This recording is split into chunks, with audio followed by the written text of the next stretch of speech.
حضرت عمر کا اسلام لانا اسلام کے لیے عزت کا ذریعہ بنا، اور بلند آواز سے نعرہ تکبیر مکے کی فضاؤں میں بلند ہوا۔ 40 مسلمان جب ہو گئے تو پھر میرے رب نے کہا یا ایھا النبی حسبک اللہ، اے نبی تمہارے لیے اللہ کافی ہے، ومن اتبعک من المؤمنین، اور تمہارے لیے اہل ایمان کافی ہے۔ حضور علیہ السلام کے حوالے سے ان کی حساسیت اور ان کا جوش و جذبہ اور ان کی غیرت ایمانی دیدنی تھی۔ حضرت شاہ ولی اللہ محدث دہلوی علیہ رحمہ فرماتے ہیں کہ 17 مقامات پہ قرآن مجید میں حضرت عمر کی رائے کے مطابق قرآن نازل ہوا۔ یہ اللہ نے حضرت عمر کو شان عطا فرمائی۔ اور پھر جب حضور علیہ السلام کے وصال کے بعد حضرت عمر سیدنا صدیق اکبر کے وصال کے بعد بھی تخت خلافت پہ بیٹھے، 22,55,000 مربع میل پہ آپ کی حکومت کی حدود پھیل گئی، اور حضرت عمر کی حکومت صرف انسانوں پر نہیں تھی، عمر کی حکومت پانیوں پر بھی تھی، عمر کی حکومت آگ پر بھی تھی، عمر کی حکومت ہواؤں پر بھی تھی، اور عمر کی حکومت دھرتی پر مٹی پر بھی تھی۔ آپ جانتے ہیں کہ مصر کے گورنر نے لکھا کہ یہاں تو عجیب کہانیاں ہیں۔ کیا ہوا؟ کہا کہ دریائے نیل اتنی دیر تک چلتا نہیں جب تک ایک نوجوان لڑکی کو زیورات سے آراستہ کر کے نیل میں ڈالا جاتا ہے، پھر نیل چلتا ہے، اور یہ برسا برس رسم جاری ہے۔ تو حضرت عمر کے پاس جب یہ پیغام پہنچتا ہے تو حضرت عمر نیل کو خط لکھ رہے ہیں، بسم اللہ الرحمن الرحیم، مصر کے نیل کے نام عمر کا خط، اور آگے لکھتے ہیں اے نیل اگر تو اللہ کے حکم سے چلتا ہے تو چل، ورنہ تیری کوئی ضرورت نہیں ہے۔ اور رکا لکھ کر کاسد کو دیا، جا کے یہ دریائے نیل میں ڈال دو۔ اللہ اکبر، جن کے رکے دریا بھی مانتے ہیں، پانیوں پر بھی حکومت ہے۔ اور نیل میں جب وہ رکا ڈالا گیا، نیل ایسا چلا آج تک کبھی رکا ہی نہیں ہے۔ پانیوں پر حکومت، ہواؤں پہ حکومت۔ مسجد نبوی کا ممبر ہے، عمر خطبہ دے رہے ہیں، عراق کے علاقہ نہاون میں جنگ ہو رہی ہے، مدینے سے 1 مہینے کی مسافت ہے، 1 مہینہ مسلسل چلیں تو نہاون آتا ہے۔ حضرت عمر خطبہ دیتے دیتے درمیان میں جملہ معترضہ کا، یا ساریہ الجبل، اے ساریہ پہاڑ نہ چھوڑنا۔ لوگ حیران ہیں کیا ماجرا ہوا کہ ہم سے مخاطبہ ہے، ساریہ نہاون میں ہے، اور کہا ساریہ پہاڑ نہ چھوڑنا۔ 1 مہینے کے بعد جب وہاں سے قاصد آیا، اس نے کہا اللہ نے فتح دے دی۔ کہا کیسے؟ کہا پہاڑ کو چھوڑ کر دشمن پر ٹوٹنے لگے تھے، آگے بڑھنے لگے تھے، ان پر حملہ آور ہونے لگے تھے۔ اچانک عمر کی آواز آتی، پہاڑ کو نہیں چھوڑنا، کیونکہ اگر ہم پہاڑ کو چھوڑ دیتے دشمن پیچھے سے حملہ آور ہونے کے لیے تیار کھڑا تھا۔ تو کہا بس ہم پہاڑ کو اپنی پشت پہ پھیر رکھا، اور اللہ نے اسی دن ہمیں فتح عطا کر دی۔ ہوائیں بھی ان کا پیغام پہنچاتی ہیں، پانی بھی ان کا حکم مانتے ہیں۔ اس زمانے میں فائر بریگیڈ سسٹم نہیں تھا، لیکن ایک آگ بڑھتی آ رہی ہے شہر کی طرف۔ لوگوں نے حضرت عمر کو بتایا، امیر المومنین آگ پھیلتی آگے بڑھتی چلی آ رہی ہے اور شہر کو اپنے قابو میں لینے والی ہے۔ عمر اپنی چادر اتارتے ہیں اور حضرت تمیم داری کو دیتے ہیں، کہا یہ چادر لے جاؤ اور ایسے ایسے کرو، آگ پیچھے بھاگتی چلی جائے گی۔ تو چادر ہلاتے جاتے ہیں حضرت تمیم داری، اور آگ پیچھے بھاگتی چلی جاتی۔ مٹی بھی حکم مانتی ہے۔ ایک لونڈی کھڑی رو رہی ہے راستے میں، کہا تجھے کیا ہوا؟ کہا ٹھوکر لگی، میرا تیل زمین میں بہہ گیا، میری مالکہ بڑی سخت ہے، وہ مجھے کہے گی تم نے یہ کیا کیا۔ عمر درہ زمین پہ مارتے ہیں، فر الارض الم عادل علیک، زمین عمر نے تیری چھاتی پہ عدل نہیں کیا؟ تو عمر کے ہوتے ہوئے اس کا تیل پی جائے؟ زمین تیل باہر نکال دیتی ہیں، فرماتے ہیں ڈال لے اپنے برتن میں۔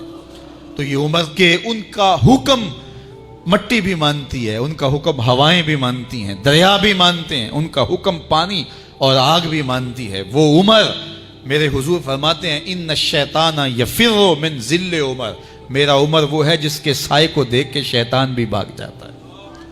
حضرت عمر رضی اللہ تعالیٰ عنہ نے ایک بہترین نظم و نسق دیا اور امور سلطنت کو اس انداز سے منظم کیا۔ ایک غیر مسلم مفکر کہتا ہے اگر اس امت کو ایک اور عمر مل جاتا پوری دنیا پہ حکومت مسلمانوں کی ہوتی۔ ایک دن مسجد نبوی سے باہر حضور تشریف لا رہے تھے، دائیں ہاتھ میں حضرت ابو بکر کا ہاتھ تھا، بائیں میں حضرت عمر کا ہاتھ تھا۔ ایسے باہر کی جانب آ رہے تھے، دروازے سے کوئی بندہ داخل ہوا تو اس کو دیکھ کے حضور نے فرمایا ہا کازا نبعث یوم القیامہ، قیامت کے دن جب قبروں سے اٹھائے جائیں گے ہم ایسے ہی اٹھیں گے، میرے دائیں ہاتھ میں ابو بکر کا ہاتھ ہوگا، بائیں میں عمر کا ہاتھ ہوگا۔ اللہ اکبر۔ جے شک ہووی تے چل مدینے، جے شک ہووی تے چل مدینے، آ ویخ لے جوڑ مزاراں دا، بن یار نبی دیاں یاراں۔ عمر رضی اللہ تعالی عنہ جلیل القدر ہستی ہیں جنہیں حضور علیہ السلام نے اللہ سے مانگ کے لیا۔ سارے صحابی رسول کریم صلی اللہ علیہ وآلہ وسلم کے مرید ہیں، لیکن جناب عمر میرے حضور کی مراد ہیں۔ 39 لوگ جب اسلام لا چکے، 39ویں شخص حضرت امیر حمزہ رضی اللہ تعالی عنہ تھے، اور ان کا ایمان لانا مسلمانوں کے لیے بہت بڑی ڈھارس اور بہت بڑے حوصلے کا سبب و ذریعہ بنا۔ تو میرے حضور نے ہاتھ اٹھا لیے، کہا اے اللہ، ایک شیر دیا ہے امیر حمزہ، ایک شیر اور عطا کر دے، اب تیری مرضی، عمر بن خطاب دے دے یا عمر بن حشام دے دے۔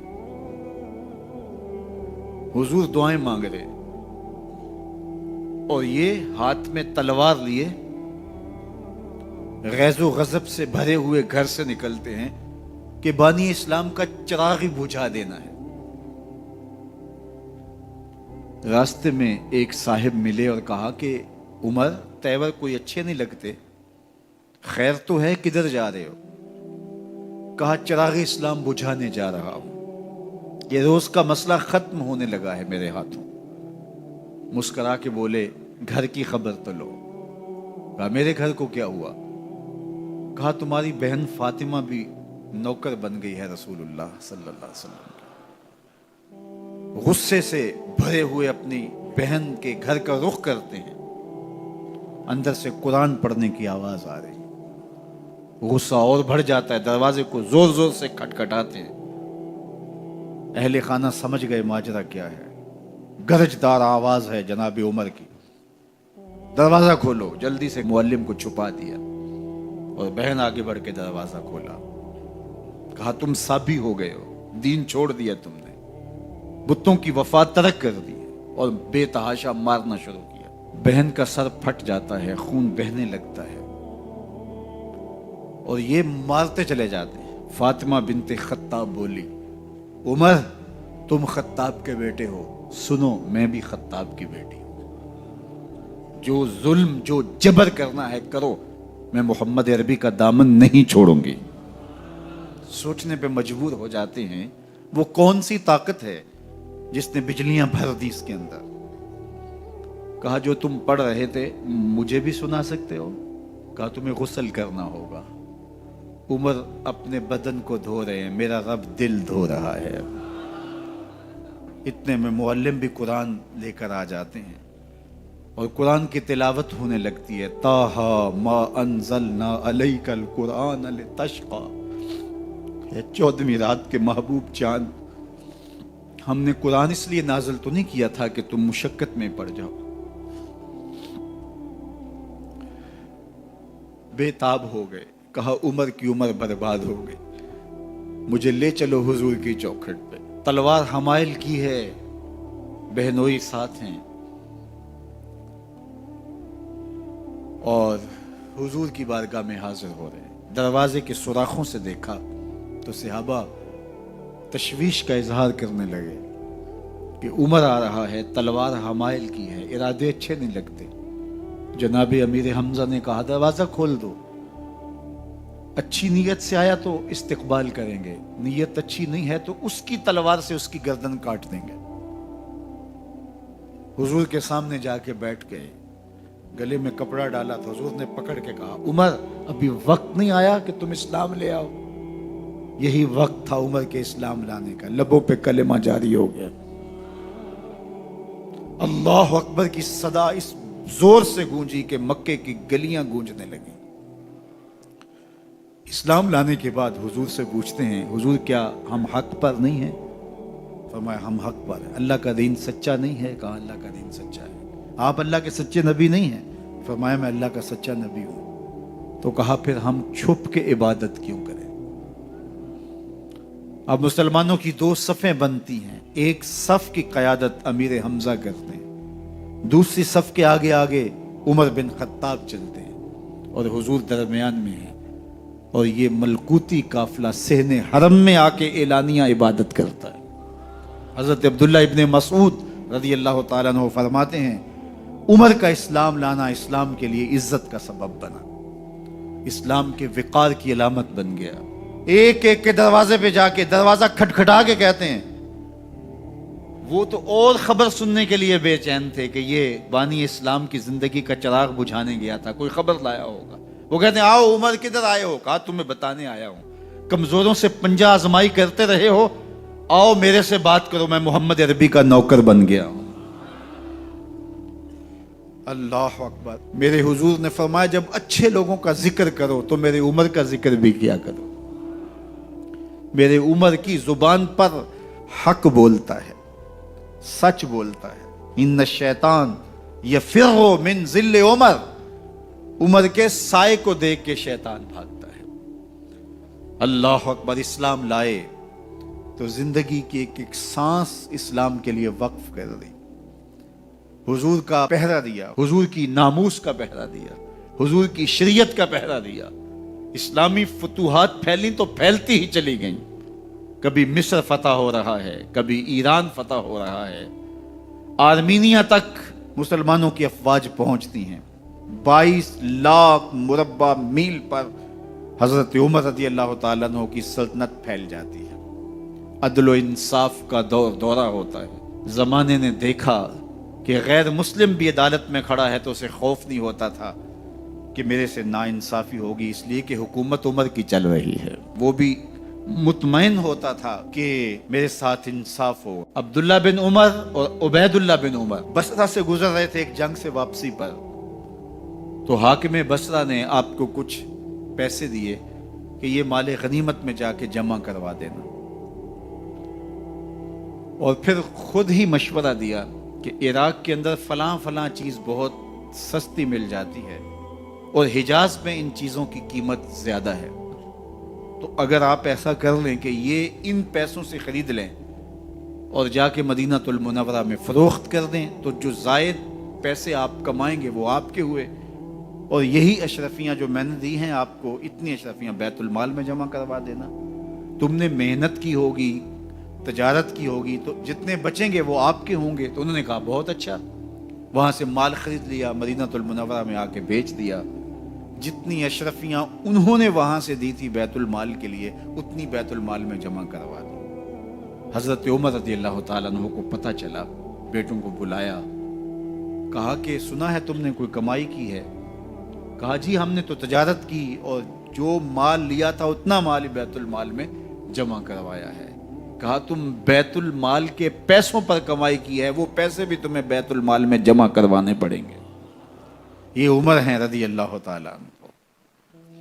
رومی شہنشاہ کی بیوی سلام بھیجتی ہے حضرت عمر رضی اللہ تعالیٰ عنہ کی اہلیہ کو، تو وہ 1 دینار ادھار لے کر کے اس کا عطر خریدتی ہیں اور شیشیوں میں ڈال کر کے ان کو بھیجتی ہیں کہ چلو ایک رواداری کا اچھا ثبوت فراہم کیا جائے۔ تو وہ واپسی پر انہی شیشیوں کے اندر قیمتی موتی بھر کے بیچتی ہیں، جواہرات بھر کے بیچتی ہیں۔ حضرت عمر رضی اللہ تعالیٰ عنہ فرماتے ہیں لاؤ یہ سارے جواہرات، سب کو فروخت کرتے ہیں، 1 دینار اس کو دیتے ہیں، باقی بیت المال میں جمع کر دیتے ہیں۔ تو جب اپنی زندگی اتنی محتاط ہوگی، اتنی خوبصورت ہوگی، تو پھر کس طرح کوئی گورنر زیادتی کر سکتا ہے؟ تو حضرت سیدنا عمر رضی اللہ تعالیٰ عنہ نے اپنا طرز زندگی اور انداز معاشرت اتنا سادہ اور اتنا خوبصورت رکھا کہ اس کے مطابق تمام گورنروں کو ڈھالنے کی تلقین کی۔ آپ جب بھی کسی شخص کو بطور گورنر اس کا تعین کرتے تو اس کو یہ نصیحتیں کرتے، ایک ترکی گھوڑے پہ سوار نہیں ہوں گے، باریک کپڑا نہیں پہنیں گے، اور انچھنے آٹے کی روٹی کھائیں گے، مکان کا دروازہ نہیں لگائیں گے، کوئی حاجب نہیں رکھیں گے، چوکیدار نہیں رکھیں گے، بواب نہیں رکھیں گے، جو تمہارے تک پہنچنا چاہے ڈائریکٹ پہنچ جائے۔ اللہ اکبر۔ اور پھر جب کسی کو متعین کیا جاتا اس کی جائیدادیں لکھ لی جاتی کہ اس کے پاس کتنی جائیداد ہے، وہ حساب اپنے پاس رکھتے، اور جب وہ معزول ہوتا یا اس کا وقت ختم ہوتا تو آپ دیکھتے کہ اب اس کے پاس جائیداد کتنی ہے۔ اگر وہ جو پہلے آپ نے اپنے پاس ریکارڈ رکھا ہوتا اس سے جائیداد اس کی زیادہ ہوتی تو حضرت عمر بقیہ جائیداد بیت المال میں جمع کرتے۔ اللہ اکبر! اور یہ کیسے تھا؟ گورنر بول نہیں سکتا تھا، اس لیے کہ حضرت عمر کی اپنی بود و باش بھی اسی طرح کی تھی، اپنا طرز زندگی بھی اسی طرح کا تھا۔ مال غنیمت میں بہت ساری چادریں آتی ہیں جو سب کو تقسیم کر دی جاتی ہیں۔ خطبہ جمعہ دینے کے لیے آئے تو ایک شخص کھڑا ہو گیا، عمر خطبہ بعد میں سنیں گے، پہلے یہ بتائیں کہ یہ جو تم نے قمیض پہنی ہے یہ کہاں سے آئی؟ مال غنیمت کے اندر جو چادریں آئی ہیں سب کے حصے میں ایک ایک چادر آئی، آپ دراز قد ہیں، ایک چادر سے قمیض نہیں سل سکتی، تو آپ کی قمیض کہاں سے آئی؟ پہلے اس سوال کا جواب دے دیجئے، پھر خطبہ سنیں گے۔ اللہ اکبر! آپ کے بیٹے کھڑے ہوتے ہیں، کہا ایک چادر سے میرے باپ کی قمیض نہیں بنتی تھی، میں نے اپنے حصے کی چادر بھی اپنے باپ کو پیش کی ہے۔ اس نے کہا اب سناؤ، اور ہم سنتے ہیں۔ یہ ہے حضرت عمر رضی اللہ تعالیٰ عنہ کی اپنی ذاتی زندگی۔ ایاز بن غنم کے بارے میں یہ پتہ چلتا ہے کہ وہ موٹے کپڑے نہیں باریک کپڑے پہنتا ہے۔ اس نے گھر کے دروازے پر بواب بھی رکھا ہوا ہے، چوکیدار بھی رکھا ہوا ہے۔ تو حضرت عمر رضی اللہ تعالیٰ عنہ محمد بن مسلمہ کو بھیجتے ہیں، محمد بن مسلمہ جاتے ہیں اور جا کے تحقیق کرتے ہیں تو ایسا ہی پاتے ہیں، تو ان کو وہیں گرفتار کر کے لے آتے ہیں اور حضرت عمر کے دربار میں پیش کیا جاتا ہے۔ چھڑی اس کے ہاتھ میں دے کر فرماتے ہیں جاؤ تم بکریاں چرایا کرو، تم گورنری کے لائق نہیں ہو۔ ایک گورنر کو بکریاں چرانے پہ لگا دیتے ہیں اس لیے کہ تم نے ان اصولوں سے، ان ضابطوں سے انحراف کیا ہے جو ایک سلطنت کے ذمہ دار کے لیے لازم اور ضروری ہیں۔ دور موجود کے حکمرانوں کو، چاہے وہ عرب کے حکمران ہوں چاہے وہ عجم کے حکمران ہوں، اگر وہ اسلام کا نام لیتے ہیں تو انہیں اپنے اعمال کا جائزہ لینا ہوگا کہ ہم کھڑے کہاں ہیں۔ ایک دن حضرت عمر بیٹھ کے رو رہے تھے تو کسی نے کہا حضرت رو کیوں رہے ہیں؟ فرمایا کہ میں اس لیے رو رہا ہوں کہ فلاں پل سے بکریاں گزری ہیں، تو پل کے اندر شکستگی تھی، ٹوٹا ہوا تھا پل درمیان میں کچھ، اس میں ایک بکری کی ٹانگ ٹوٹ گئی ہے، تو میں ڈرتا ہوں کہ میرا رب یہ نہ پوچھے کہ عمر تو نے پل صحیح تعمیر نہیں کروائے تھے کہ ایک بکری کی ٹانگ کیوں ٹوٹی ہے۔ یہ ہیں حضرت عمر رضی اللہ تعالی عنہ۔ اللہ اکبر!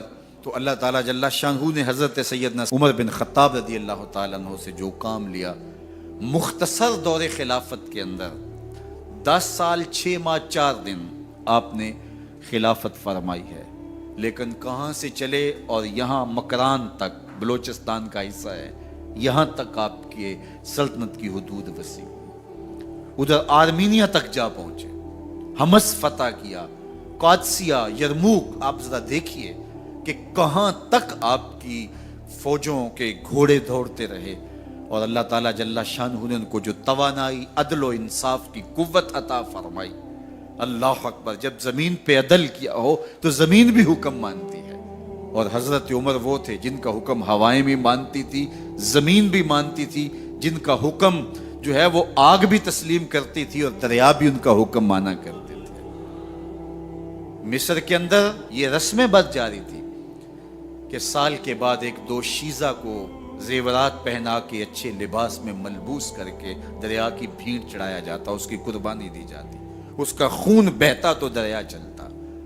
جب مسلمانوں نے مصر فتح کیا تو گورنر نے لکھا کہ اسلام تو اس طرح کی رسوم کی اجازت نہیں دیتا، لیکن خشک سالی ہے، لوگوں کی فصلیں ویران پڑی ہیں، تو حضرت کیا کیا جائے؟ تو حضرت عمر رضی اللہ تعالیٰ عنہ کاغذ کے ٹکڑے پہ لکھتے ہیں بسم اللہ الرحمن الرحیم، مصر کے نیل کی جانب عمر کا خط لکھتے ہیں، اے نیل اگر تو اللہ کے حکم سے چلا کرتا ہے تو چل، ورنہ ہمیں تیرے چلنے کی کوئی حاجت نہیں ہے۔ اور قاصد کو کہا یہ خط لے جاؤ اور جا کے دریائے نیل میں پھینک دو۔ قاصد جا کے خط دریائے نیل میں پھینک دیتا ہے، پانی آتا ہے، ایسا دریائے نیل چلا 14 صدیاں ہوئی ہیں آج تک کبھی بند ہی نہیں ہوا۔ دریا حکم مانتے ہیں، آگ نکلتی ہے۔ لوگ حضرت عمر رضی اللہ تعالی عنہ کے پاس آئے، حضرت لاوا پھوٹا ہے، آگ نکل رہی ہے اور مدینے کی طرف بڑھ رہی ہے، اب کیا کیا جائے؟ فائر بریگیڈ تو زمانے میں تھی نہیں۔ عمر نے اپنی قمیض اتاری، جس قمیض پہ 17 پیوند لگے ہوئے تھے چمڑے کے، کہا یہ قمیض لے جاؤ، جدھر آگ بڑھ رہی ہے آگے ڈھالنا، آگ پیچھے بھاگ جائے گی۔ زلزلہ آتا ہے تو زمین پہ درہ مارتے ہیں، زمین رک جا، کیا عمر نے تیری چھاتی پہ عدل نہیں کیا ہے؟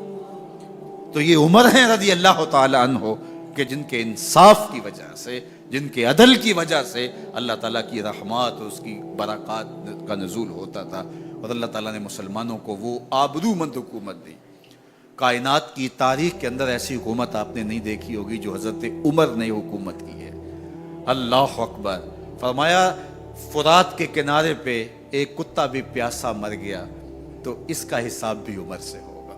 باہر سے سفیر آتا ہے اور آ کے پوچھتا ہے کہ میں امیر المومنین کے، مسلمانوں کے حکمران کے محل میں جانا ہے، تو وہ مسکرا کے کہتے ہیں ہمارے امیر کا تو کوئی محل نہیں ہے۔ کہا کہاں ہے تمہارا امیر؟ کہا مسجد نبوی میں ہوگا یا بیت المال کے اونٹوں کی دیکھ بھال میں لگا ہوگا۔ وہ جب گئے تو مسجد میں نہیں ہے، اللہ اکبر، وہاں گئے تو وہاں بھی نہیں ہے۔ پھر کیا دیکھتے ہیں کہ عمر رضی اللہ تعالی عنہ جنت البقیع کے پاس ایک درخت کے نیچے اینٹ کا سرانہ رکھ کے سوئے ہوئے، تو اس نے کہا عمر تو نے عدل کیا ہے، تجھے کچی اینٹ پہ بھی نیند آ گئی۔ ہمارے حکمرانوں نے انصاف نہیں کیا اور وہ بند اور محفوظ کمروں کے اندر بھی سکون اور چین کی نیند نہیں سو سکتے۔ حضرت سیدنا عمر رضی اللہ تعالیٰ عنہ نے اس طرح ان امور سلطنت نبھائے۔ آپ دن کو لوگوں کی دیکھ بھالی کرتے، لوگوں کی ضروریات سنتے سمجھتے، اور جب رات پڑتی لوگ سو جاتے، عمر مدینے کی گلیوں میں پہرا دیتے۔ کائنات نے کوئی ایسا بھی حکمران دیکھا ہوگا؟ اللہ اکبر۔ وہ مجاہد جو مختلف محاذات پہ گئے ہوئے ہوتے، ان کے گھروں کی دیکھ بھالی کرتے، ان کی ضروریات کا خیال رکھتے، ان کی آبرو کا پہرا دیتے۔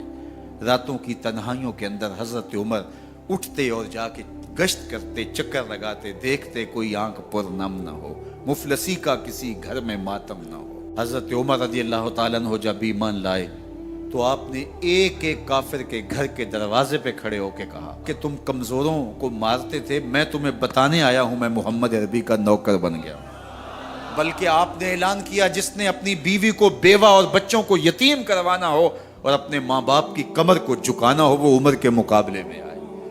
اللہ اکبر۔ زنیرہ نامی ایک خاتون تھی، بہت کمزور۔ راوی کہتا ہے کہ اس کی ہڈیوں میں گودا نہیں تھا، عشق رسول تھا، اور اس کا ظالم آقا اس کو مارتا ہے، اور جب مار مار کے تھک جاتا ہے، ادھر سے عمر آ رہے ہیں، یہ اسلام لانے کے پہلے کی کہانی ہے، ادھر سے عمر آ رہے ہیں، تو اس نے کہا عمر تم جوان آدمی ہو تو یہ چھوڑتی نہیں ہے اپنے نبی کا نام، ذرا تم آؤ۔ تو عمر کوڑا پکڑ لیتے ہیں، اسے مارتے ہیں، مارتے مارتے تھک جاتے ہیں تو پانی پینے لگتے ہیں، تو کہتے ہیں مجھے تیرے پہ ترس نہیں آیا لیکن میں ذرا پانی پینے لگا ہوں، اور پھر گلے کے اندر ڈال کر کے کوڑا اور اس کی رسی کو بل دیتے ہیں اور اس کی آنکھیں باہر نکل آتی ہیں، اور کہتے ہیں بلا اپنے نبی کو جو تیری آنکھوں کی بینائی واپس کرے۔ اللہ اکبر۔ تو اس نے آسمان کی طرف منہ کر کے کہا مالک میں کبھی بھی آنکھوں کی بینائی نہ مانگتی، لیکن اب تیرے نبی کی عزت کا سوال ہے۔ آنکھوں کی بینائی واپس ہو جاتی ہے۔ زنیرہ کو بڑا مارا۔ آج عمر گلیوں میں آنکھوں میں آنسو ہیں اور عجیب دل بے تاب ہے، اور کہتے ہیں آؤ بھائی میں حضور کا غلام بن گیا ہوں، تمہیں بتانے آیا ہوں۔ زنیرہ نے موڑ کاٹا تو آگے عمر یہ آواز دے رہے تھے۔ زنیرہ ایک کونے پہ کھڑے ہو کے رو کے کہتی عمر تم تو بڑے اس دن جوش و غضب میں تھے اور تم مارتے ہوئے تھکتے نہیں تھے۔ تو عمر نے کہا زنیرہ اس دن میں نے دیکھا نہیں تھا، اب میں محمد عربی کو دیکھ آیا ہوں۔ جنہ ویکھیا نہیں ہو کرن گلاں، جنہ ویکھیا نہیں ہو کرن گلاں، جنہ ویکھیا ہو تے بول دے نہیں، جڑے محرم راز حقیقت دے اور راز حقیقت کھول دے نہیں۔ تو حضرت عمر رضی اللہ تعالیٰ عنہ ایمان لائے. حضرت عبداللہ ابن مسعود رضی اللہ تعالیٰ عنہ فرماتے ہیں کہ حضرت عمر کا ایمان لانا مسلمانوں کے لیے عزت کا سبب تھا. ان کا ہجرت کرنا مسلمانوں کی نصرت تھی اور ان کی خلافت مسلمانوں کے لیے رحمت تھی. حضرت عمر رضی اللہ تعالی عنہ وہ ہیں کہ میرے حضور نے فرمایا لوگوں جب نیک لوگوں کا ذکر کرو تو میرے عمر کا تذکرہ ضرور کیا کرو. میرا عمر وہ ہے کہ جب وہ ایک سمت سے آ رہا ہو, ایک گلی اور بازار سے آ رہا ہو, تو شیطان بھی آ رہا ہو, عمر کو دیکھ کے راستہ تبدیل کر لیتا ہے. حضرت عمر رضی اللہ تعالی عنہ کی طبیعت کے اندر جو جاہ و جلال تھا, طبیعت کے اندر جو سختی تھی, وہ اسلام کے اندر آ کر بھی قائم رہی. اور آپ نے وہی سختی, وہی جاہ و جلال جو پہلے مسلمانوں کے خلاف تھا, اب کفار کے خلاف, منافقین کے خلاف, حضرت عمر کی طبیعت کے اندر وہ جوش و خروش بدستور موجود رہا. لیکن جس دن آپ خلیفہ بنے تو اس دن آپ نے ممبر پہ چڑھ کے جو خطبہ دیا اس میں کہا لوگوں میں سخت اس لیے تھا کہ رسول اللہ نرم تھے, پھر میں سخت اس لیے تھا کہ حضرت ابو بکر صدیق نرم تھے, اب میں تخت خلافت پہ بیٹھا ہوں, اب میری سختی جو ہے وہ نرمی میں تبدیل ہو گئی. صرف فاسقوں, فاجروں اور باغیوں کے لیے میں سخت ہوں, باقی تمہارے لیے نرم ہوں. سب سے کم جو تنخواہ بیت المال سے اگر کسی وجود نے لی ہے تو وہ حضرت عمر رضی اللہ تعالیٰ عنہ نے لی. صرف 2 جوڑے لیتے تھے سال میں, اور راوی کہتا ہے کہ میں نے دیکھا ہے کہ اس میں بھی 17 پیوند لگے ہوتے تھے. حضرت عمر رضی اللہ تعالیٰ عنہ کا طرز زندگی, آپ کا انداز معاشرت اور آپ کا انداز خلافت, ہر لمحہ آپ کی زندگی کا اٹھا کے دیکھیے کتنی مرتبہ قرآن حضرت عمر کی رائے کے مطابق نازل ہوا ہے. اللہ تعالیٰ جل شانہ نے ان کو صاحب الہام بنایا تھا. ہر امت میں کوئی صاحب الہام ہوتا ہے, حضور کی امت کا صاحب الہام حضرت عمر رضی اللہ تعالیٰ, اور آقا کریم نے انہیں اپنا وزیر قرار دیا. فرمایا میرے 2 وزیر آسمانوں میں ہیں, 2 وزیر زمینوں میں ہیں. آسمانوں کے وزیر جبرائیل اور میکائیل ہیں, اور زمین کے وزیر ابو بکر اور عمر ہیں رضی اللہ تعالی عنہما. حضرت عمر رضی اللہ تعالی عنہ جا رہے تھے نا, رات کو پہرے پہ کھڑے تھے, تو ایک گھر سے ایک خاتون اپنی بیٹی کو کہہ رہی تھی دودھ میں پانی ڈال لو. تو بیٹی بولی امیر المومنین نے منع کیا ہے. تو کہا امیر المومنین کب دیکھ رہے ہیں؟ تو بیٹی بولی امیر المومنین نہیں دیکھ رہے, ان کا رب تو دیکھ رہا ہے. حضرت عمر دروازے پہ نشان لگایا تو آ گئے. دن کے اجالے میں پھر اس گھر کے دروازے پہ گئے اور صاحب خانہ سے کہا کہ اپنی بیٹی کا رشتہ میرے بیٹے کے لیے دے دو. امیر المومنین سوالی بن کے کھڑا ہے اس گھر میں, کہا اس بیٹی کا رشتہ مجھے دے دو. ان کو اور کیا چاہیے تھا, امیر المومنین کے بیٹے کے لیے رشتہ قبول کر لیا گیا. پھر اللہ تعالیٰ جل شانہ ان کو ایک بیٹی دی, اس بیٹی سے اللہ نے ایک بیٹا انہیں دیا. اس بیٹے کا نام حضرت عمر بن عبدالعزیز ہے. تو جب مائیں اللہ سے ڈرنے والی ہوں, تنہائی میں ڈرنے والی ہوں, تو پھر اولادیں ایسی ہوتی ہیں. اپنی اولادوں کی تربیت کرو, جب بچے چھوٹے ہی ہوں تو ان کے تصور میں یہ بات اچھی طرح سے راسخ کر دو کہ اللہ دیکھ رہا ہے. پھر وہ کبھی رشوت نہیں لیں گے کہ اللہ دیکھ رہا ہے, اور وہ کبھی خیانت نہیں کریں گے کہ اللہ دیکھ رہا ہے. وہ کبھی ملک کے راز کو نہیں بیچیں گے کہ اللہ دیکھ رہا ہے. وہ جو ہے وہ بد نگاہی نہیں کریں گے کہ اللہ دیکھ رہا ہے. جہاں کوئی کیمرہ نہیں پہنچتا, جہاں سیکورٹی نہیں پہنچتی, جہاں کوئی ایجنسی نہیں پہنچتی, وہاں یہ عقیدہ پہنچتا ہے کہ میرا اللہ مجھے دیکھ رہا ہے. تو یقین کی یہ دولت زندگی کا نور ہے, زندگی کا جمال ہے, اور ماہ سیام میں اللہ تعالیٰ اس عقیدے کو روحوں میں اتار دیتا ہے اور باطن میں جذب کر دیتا ہے. تو اس کو اپنے اندر اچھی طرح سے ہم اتار کر کے اپنی زندگی میں چراغاں کر سکتے ہیں اور اندھیرے دور کر سکتے ہیں. یہ تیقن کہ میرا اللہ مجھے دیکھ رہا ہے, میں اپنے رب کی نگاہوں میں ہوں. ارا زبیبن نملات سودا, کالی رات کے اندھیرے میں کالے پہاڑوں کی کوکھ میں گہرا غار ہے. اس غار میں چیونٹیوں کا سوراخ ہے. اس میں جب چیونٹی چلتی ہے, اور وہ بھی سیاہ رنگ کی ہے, رات کی بھی سیاہی ہے, پتھر بھی کالا ہے اور چیونٹی بھی کالے رنگ کی, سینہ سنگ پر اس چیونٹی کے چلنے کی وجہ سے ایک وہمی اور گمانی لکیر بنتی ہے جس کو خوردبین سے دیکھنا بھی ممکن نہیں. تمہارا رب اس کو یوں دیکھتا ہے جس طرح دیواریں چین کو دیکھتا ہے. تو کیا ذہن اور دماغ کی سکرین پہ آنے والے خیالات سے وہ غافل ہو سکتا ہے؟ کیا وسوسوں سے وہ غافل ہو سکتا ہے؟ تو آئیے اس یقین اور اس تیقن میں جینے کا گر سیکھیے.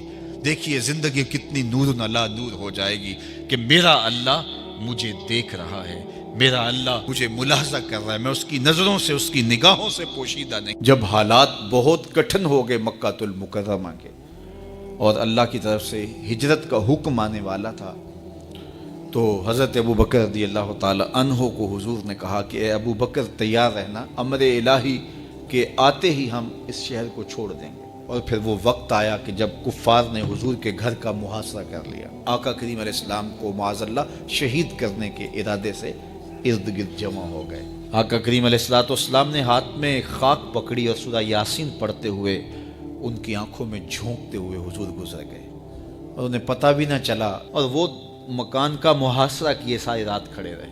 صبح بستر سے حضرت علی المرتضیٰ اٹھے. اللہ اکبر. تو آقا کریم علیہ السلام نکل گئے اور حضرت ابو بکر صدیق کے گھر تشریف لے گئے. اب دروازے کو دستک دینے لگے تو آواز آئی، حضور میں حاضر ہوں. حضرت ابو بکر صدیق تیار کھڑے تھے. تو کہا ابو بکر تم تیار ہو؟ کہا حضور آپ نے کہا نہیں تھا کہ تیار رہنا، کبھی ہجرت کا حکم آ سکتا ہے تو میں تو اس دن سے ہی تیار رہتا ہوں کہ کب حضور آئیں اور جو فرمائیں میں وہی کروں. اور پھر وہاں سے لے کے حضور کو وہاں تک گئے اور جبل سور کی چوٹی پر وہ غار ہے، اللہ اکبر، اس غار میں جانے سے قبل حضور کو باہر بیٹھنے کا کہا. عرض کی حضور ذرا میں غار کے اندر کے ماحول کا جائزہ لے لوں. غار کے اندر اترے، پہلے اس کو صاف کیا غار کو، پھر دیکھا جگہ جگہ سوراخ تھے. تو اپنا امامہ پھاڑ کے، قمیض اتار کے، اس کے ٹکڑے کر کے ان سوراخوں میں کپڑا دے دیا. 2 سوراخ ایک روایت کے مطابق اور ایک روایت کے مطابق 1 سوراخ بچ گیا، اس میں اپنی ایڑی رکھ دی اور پھر آواز دی جان عالم اندر تشریف لائی. تو آقا کریم علیہ السلام غار میں چلے گئے تو سیدنا صدیق اکبر رضی اللہ تعالی عنہ نے اپنی گود میں آپ کا سر رکھا اور حضور لیٹ گئے. اللہ اکبر، کیا منظر ہوگا. صدیق اکبر نے حضور کو دیکھا اور جی بھر کے دیکھا اور ایسا دیکھا کہ کوئی اور شریک بھی نہیں تھا. یہ واقعہ حضرت سیدنا عمر سے روایت ہے، کتب صحاح میں ہے. اور حضرت عمر رضی اللہ تعالی عنہ یہ بات بیان کرتے ہوئے رو پڑے اور آپ کہا کرتے تھے کہ ابو بکر یہ غار والی نیکی مجھے دے دیں اور میری ساری زندگی کی نیکیاں دے دیں. اللہ اکبر. تو حضور علیہ السلام حضرت ابو بکر صدیق کی آغوش میں ہیں. اب ہوا کیا کہ سانپ نے جب ہر راستہ مسدود پایا تو خیر وہ اس راستے پہ پہنچا جہاں انسانی گوشت نظر آیا. تو سانپ نے پھر ڈنگ لگایا. سانپ کا ڈنگ اچانک، تو انسان تو کپ کپا کے رہ جاتا ہے، اچانک تو چیونٹی کاٹ جائے تو انسان کپ کپا کے رہ جاتا ہے. چھپکلی گر جائے اچانک تو بندہ اپنے وجود کو جو ہے وہ متوازن نہیں رکھ پاتا. تو نیچے سے سانپ اور وہ ڈنگ لگا رہا ہے. لیکن لفظ سنیے، یہ حضرت عمر کی روایت ہے کہ حضرت سیدنا صدیق اکبر نے اپنی ٹانگ کو جنبش نہیں آنے دی، مخافت ان یتنبہ رسول اللہ، اس ڈر سے کہ کہیں حضور بیدار نہ ہو جائے. ساری توجہ ادھر رہی، بے اختیار آنکھوں سے آنسو ڈھلک پڑے. درد کی شدت اتنی تھی اور آنسو گرے تو حضور کے رخسار پہ. آقا کریم بیدار ہو گئے. بیدار ہوتے ہی میرے حضور نے کہا مالک یا ابا بکر، ابو بکر کیا ہوا؟ تو یہ ہوتی ہے ہنگامی صورتحال.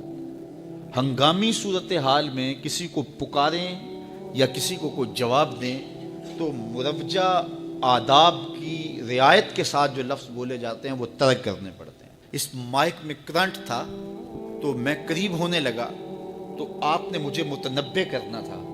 تو میرے ساتھ آپ بہت پیار کرتے ہیں، بہت محبت کرتے ہیں، تو آپ نے اگر مجھے یہ بتانا ہو کہ اس میں کرنٹ ہے اور اگر آپ نے منہ قریب کر لیا تو آپ کو نقصان پہنچ سکتا ہے، تو میرے نام کے ساتھ 20 القاب لیں گے؟ آپ نہیں لیں گے. آپ جلدی جلدی جو ہے وہ مجھے کہیں گے جناب یہاں کرنٹ ہے، تو میں یہیں سے رک جاؤں گا. یہ تو ہے کہ آپ میرے لیے کر رہے ہیں، اور اپنے لیے کسی کو پکاریں تو پھر بھی یہی بات ہے. اللہ اکبر. اب حضور نے جب کہا نا مالک یا ابا بکر، ابو بکر کیا ہوا، تو اب ہنگامی صورتحال تھی نا، تو فوراً کہتے لدغتو لدغتو، ڈسا گیا مجھے سانپ نے ڈس لیا، فوراً یہ کہتے نا. لیکن حضرت ابوبکر تیری محبت پہ قربان، کائنات میں آپ نے ایسا عاشق نہیں دیکھا ہوگا.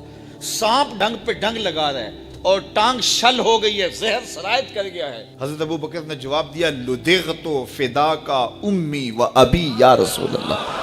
حضور میری ماں بھی آپ کے قدموں پہ قربان، میرا باپ بھی آپ کی راہوں پہ نچھاور، مجھے سانپ نے ڈس لیا ہے.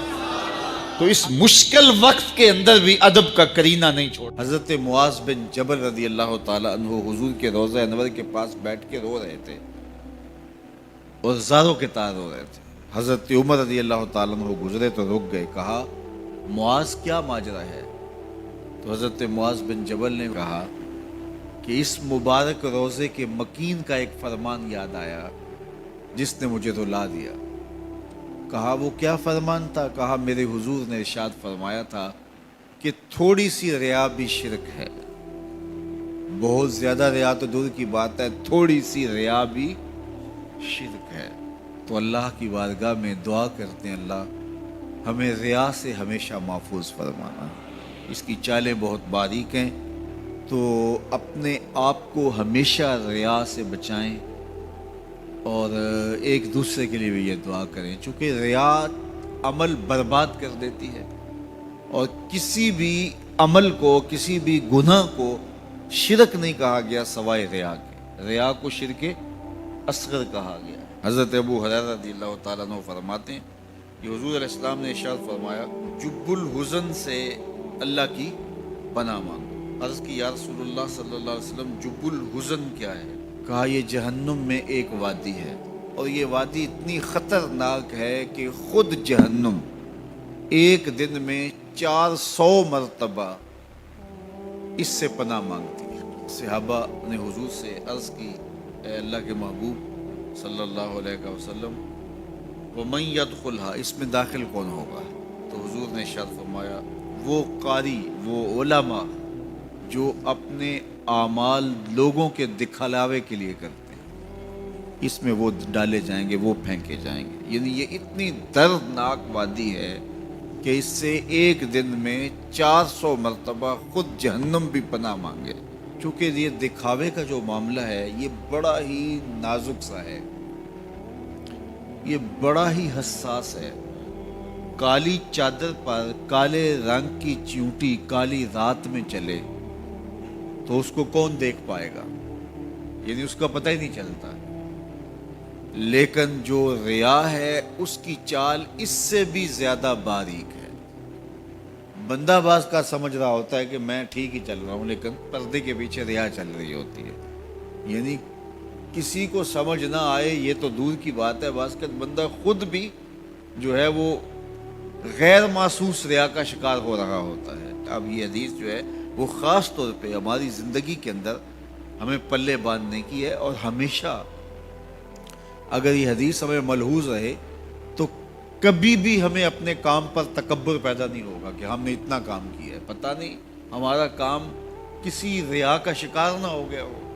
تو اللہ سے قبولیت کی دعا کی جائے کہ اللہ جو توفیق ہے وہ بھی تیری جانب سے ہے اور مالک قبولیت بھی تیرے کرم سے ہے. ہماری طرف سے کوتاہیاں ہی کوتاہیاں ہیں، اس لیے مالک جو ہمیں معلوم ہے ہم اس کی بھی معافی مانگتے ہیں، اور جو معلوم نہیں ہیں، جو باریک چالیں ہیں، اللہ اس سے بھی ہم معافی طلب کرتے ہیں، اور اللہ ہم سب کو اپنی پناہوں کا حصار عطا فرمائے. حضرت کعب احبار تابعی ہیں، لیکن چونکہ پچھلی کتابوں کے عالم تھے اور پھر دین اسلام کو بھی بڑے غور سے، تدبر سے، دقت نظر سے، امعان نگاہ سے پڑھا، تو ان کی رائے بڑی مضبوط اور معتبر ہوتی تھی. تو صحابہ ہو کر تابعی سے پوچھتے تھے، تو بڑا چھوٹے سے پوچھ لے تو حرج ہے نہیں ہے. تو حضرت کعب سے حضرت عمر رضی اللہ تعالیٰ عنہ نے کہا اے کعب تم بتاؤ ارباب علم کون ہیں، علم والے کنہیں کہا جاتا ہے؟ تو حضرت کعب نے جو جواب دیا سنو، یہ ان کی زندگی کا نچوڑ تھا. 2 شریعتیں جو انہوں نے پڑھی تھی اس سے انہوں نے جو خلاصہ نکالا، اور حضرت عمر نے پوچھا تو انہوں نے ان کو بتایا. اہل علم وہ ہیں جو جانتے ہیں اس پہ عمل کرتے ہیں. حضرت عمر نے کہا ٹھیک، مطمئن ہو گئے کہ میرا بھی یہی خیال ہے. اب بہت سارے لوگ ہیں عالم ہونے کے باوجود ان کے سینے پہ علم سے خالی ہو جاتے ہیں. آپ نے پچھلی شریعتیں بھی پڑھی ہے، اسلام کا بھی مطالعہ کیا ہے، تو آپ مجھے بتائیے کہ وہ کون سی شے ہے جو سینے سے علم کو نکال دیتی ہے؟ تو حضرت کعب احبار نے کہا لالچ۔ جب عالم کے سینے میں لالچ آتا ہے تو لالچ ایک طرف سے داخل ہوتا ہے، علم دوسری طرف سے نکل جاتا ہے۔ تو کبھی بھی کسی بھی امر میں لالچ کو اپنے قریب نہ آنا۔ لالچ اندر محنت کے ساتھ حاصل کیا گیا علم جس پر عمل بھی ہو اس کو بھی نکال پھینکتا ہے، اس لیے طمع کو کبھی بھی اپنے قریب نہ آنے دینا۔ ایک شخص نے حضور علیہ السلام سے شر کے بارے سوال کیا، شر کیا ہے؟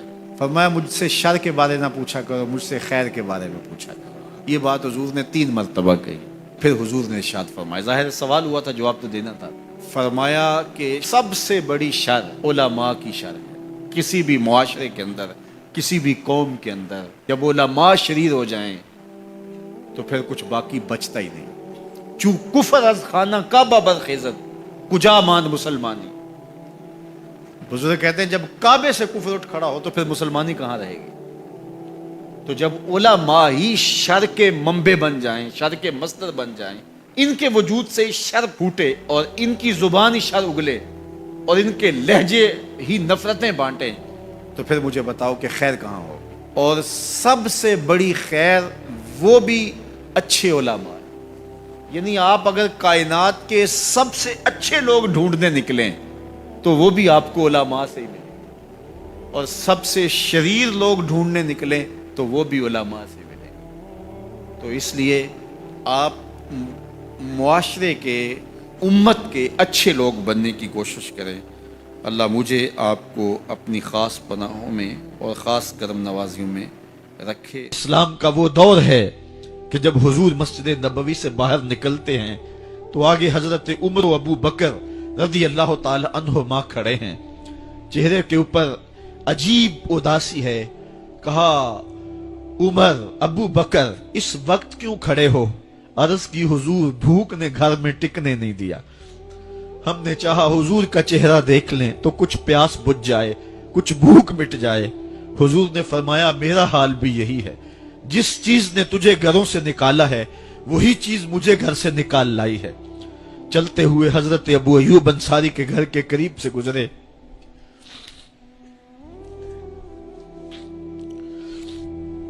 حضور کی خوشبو پا کے وہ باہر آ گئے۔ عرض کی بندہ نواز آج میرے مہمان نہیں بنتے؟ حضور نے کہا تمہاری مرضی۔ گھر لے گئے، چٹائی بچھائی، حضور کو بٹھایا، گھر والوں کو بکری کا بچہ ذبح کر کے دیا، کہا جلدی جلدی کھانا تیار کرو، میرے آقا کو بھوک لگی ہوگی۔ یہ کہہ کے واپس آئے، حضور کے پاس بیٹھے، نظر چہرے پہ پڑی تو گھبرا گئے۔ نکاحت کے آثار اتنے واضح تھے کہ سمجھ آ رہی تھی کتنے دنوں سے حضور نے کچھ نہیں کھایا۔ اٹھ کے باغ میں چلے گئے، کھجوروں کا خوشہ توڑا، حضور کے سامنے رکھا، کہا بندہ نواز جب تک کھانا تیار نہیں ہوتا یہ کھجوریں تناول فرمائیں۔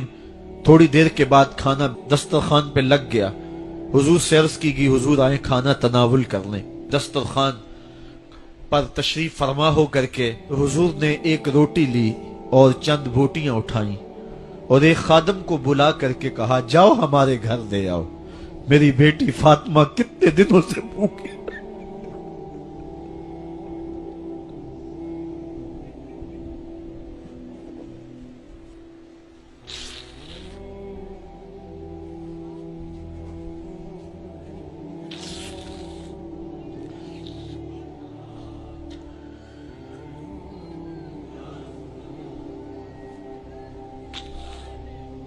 کہا جاؤ ہمارے گھر دے آؤ، میری فاطمہ کتنے دنوں سے بھوکی بیٹھی ہوئی ہے۔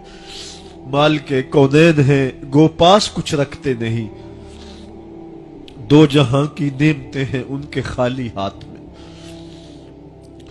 آپ کو پتا ہوگا کہ جب میرے حضور کا وصال ہوا ہے تو حضور کی ایک زرہ ایک یہودی کے گھر میں گروی رکھی ہوئی تھی، حضور نے زرہ رکھ کر کے اس سے قرض لیا ہوا تھا۔ یہ اسلام کی غربت کی کہانی ہے، اور پھر اللہ نے اسلام کو امارت کے رنگ بھی دیے۔ اقبال کہتا ہے زوال بندائے مومن کا بے زری سے نہیں. یہ نہیں ہے مسئلہ، مسئلہ پستی ہے، زبوں حالی ہے.